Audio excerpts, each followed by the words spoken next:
So, on the heels of the press conference between Netanyahu and President Trump, I just wanted to share my experience in 2019, one of my experiences when I went to Israel.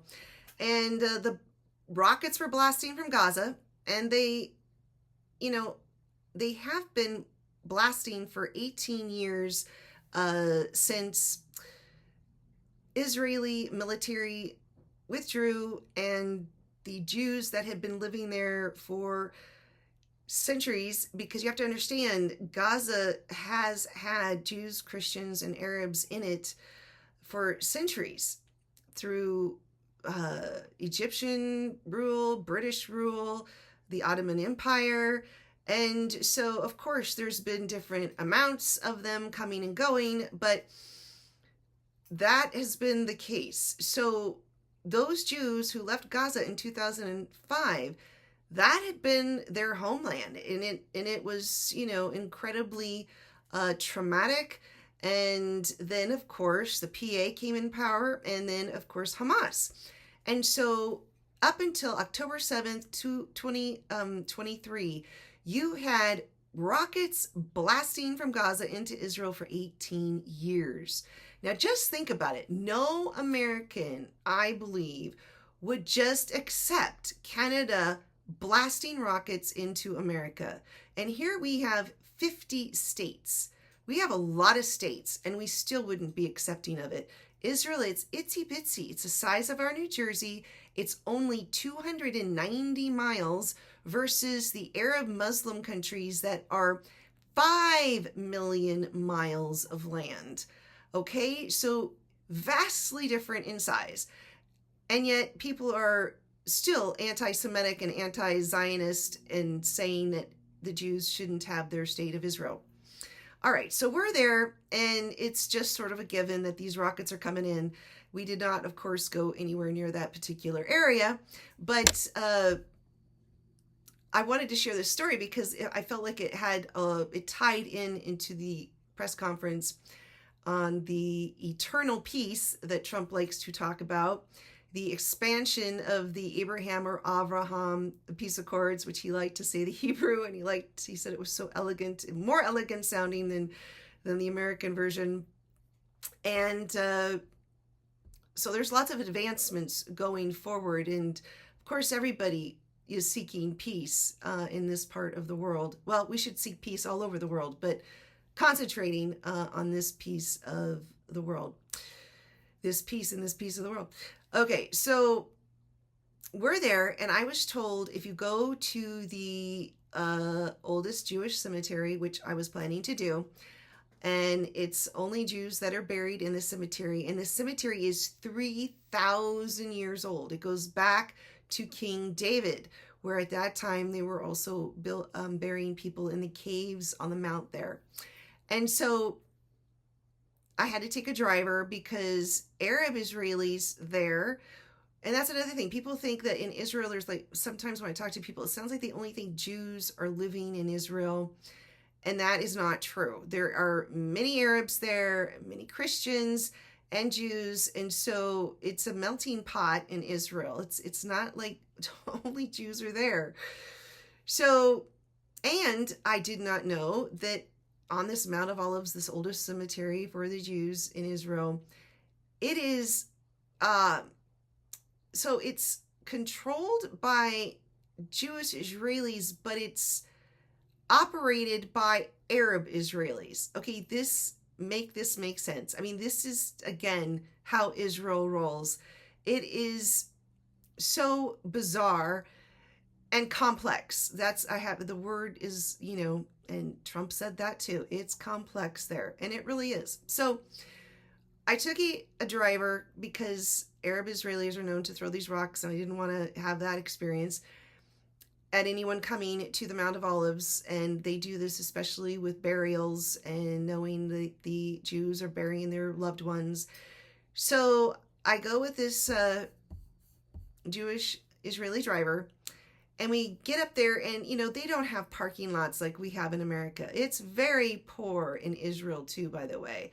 It's not their richness is in their land and the history that comes from the Bible. That's where Israel comes alive. It's not because you're going to be going to these massive malls that we have in America and, these sprawling hotels. It's so.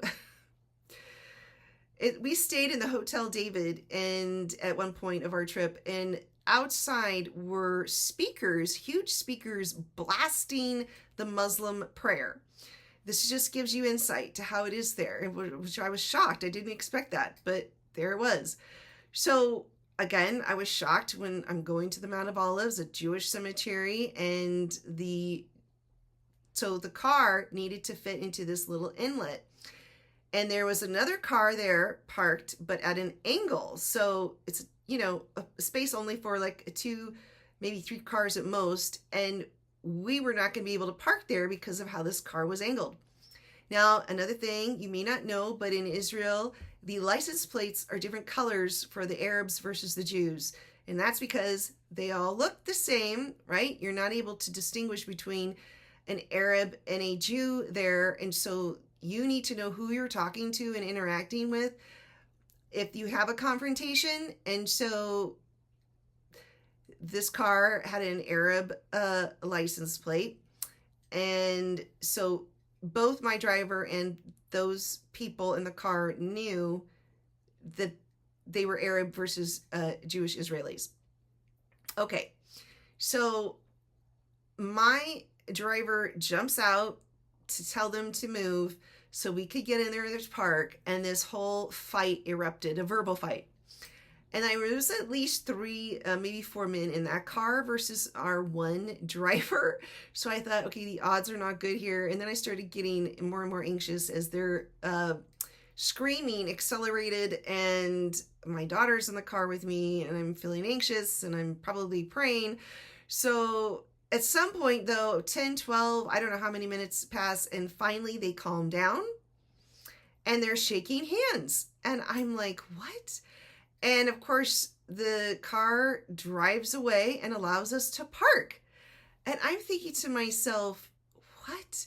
This is so bizarre, fascinating, and revealing of how it is to live in Israel. And another thing there is all the signs are in Hebrew, Arabic, and English. So we park, and so I'm thinking, okay, this has been very exciting, just to find this grave. And then we get out to start looking, and all of a sudden, this man is running down the hill, screaming at us in Arabic, and of course, our driver starts screaming in a combination of Hebrew and Arabic, and they are going at it. And I'm like, you've got to be kidding me. But by now I'm thinking, well, I'm just going to still stay here and look. I'm not going to run off to the car. I am going to let them hash it out. And I am here to find this grave. So I'm not going to be thwarted from my mission. And so they're going at it. And finally the guy calms down. And he then is so nice, comes over and he starts helping me find this tomb. And I'm like, what? And here again, it was so insightful for me. And then, of course, I had to laugh because what was his name? Abraham, Isaac, and Sarah. This I did in 1996. It's an older painting, but I just wanted to put it here because give you a visual of this story, because this female is where it all started. This woman, Sarah, because Sarah couldn't have a child. She started getting anxious, taking matters into her own hands, and gave her Egyptian servant Hagar to Abraham to have a child, because I guess in Sarah's mind, this child she would adopt and claim as her child. So that was her plan, not God's plan. So Hagar gets pregnant, as we know, and so then she's feeling pretty good about herself because Sarah can't, those times when you were barren, it was as if you weren't blessed by God. So it was very shaming for women. And so Hagar was sort of enjoying the fact that she had gotten pregnant by Sarah's husband and that she had this child. And this made Sarah angry and jealous. So she threw Hagar out with Ishmael into the desert. Now, it's very difficult. I mean, it's difficult over there now as it is, but it was even more so when you're a young mother and you have a child and you're out there in the desert alone. Basically, she was probably going to die out there. And she hadn't been picked up by somebody, and God knows what happened to her. So God comes to her and comforts her and says, go back to Abraham and Sarah. I will provide a way for you with them. And through your son Ishmael, I will bless that seed of Ishmael. Now, again, when we look at the Arab countries, 22 Arab Muslim countries, that's God's blessing. And a few of them are extremely wealthy, another blessing. And yet we go back to Sarah. So God tells Sarah, you will have a child. And she laughs. And Isaac actually means laughter. She laughs because, her period, she doesn't have her period anymore. She's in 90s, so this was a mega miracle. This is on the miracle side of like what happened to Mary and Yeshua, Jesus. So this is a miracle baby, Isaac. And of course, through Isaac comes Jacob, and then we have the line of David.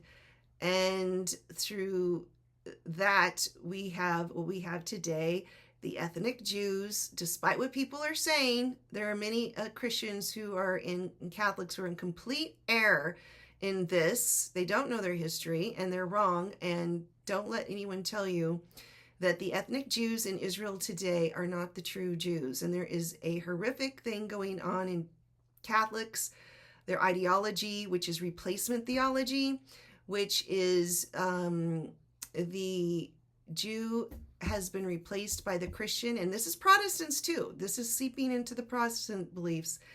They are the true Jew because they have believed in Jesus, Yeshua. But the Bible says, nope, you've been grafted into the line of David. Go look that up. You've been grafted into the line of David, and that it is into that olive tree the wild branches have been grafted into. And that's very important when we have this discussion. And the other thing that's very important is the Bible, the ancient text, the Hebrew Bible, Old Testament and New Testament. It is the only book that has hundreds of prophecies that have come true and that are still to come true. And we look at the state of Israel in 1948. That was a miracle, and that was a prophecy. We look to Jeremiah 16:15, and it said, the Lord brought the people of Israel back to their own land from that of the north and all countries. And that is to be their land, it says in the ancient text. And it's just an itsy bitsy, it's the size of our New Jersey. I mean, there's 22 Arab states, so this shouldn't even be a discussion. So it says, I will bring them back to this land I gave to their ancestors. Jeremiah 16:15. And we saw that President Truman, he had lots of flack. Lots of people didn't want him to make to stand behind Israel being a state. And yet 99% were against him, and he still signed off saying that America recognizes Israel as a state. And that was huge. And then it was also huge when Trump in 2018 moved the embassy to Jerusalem, declaring Jerusalem to be the capital of Israel. And again, Trump got many hundreds of calls telling him not to do it. He'd create World War III. Just like Truman, he went ahead and did it. And it's interesting because both 1948 and 2018, when Trump did that, have the number 8 at the end of it, and 8 is eternal. And so I'm praying for the peace of Jerusalem. I'm praying for eternal peace, as Trump was discussing. And God bless you. God loves you. And see you next time.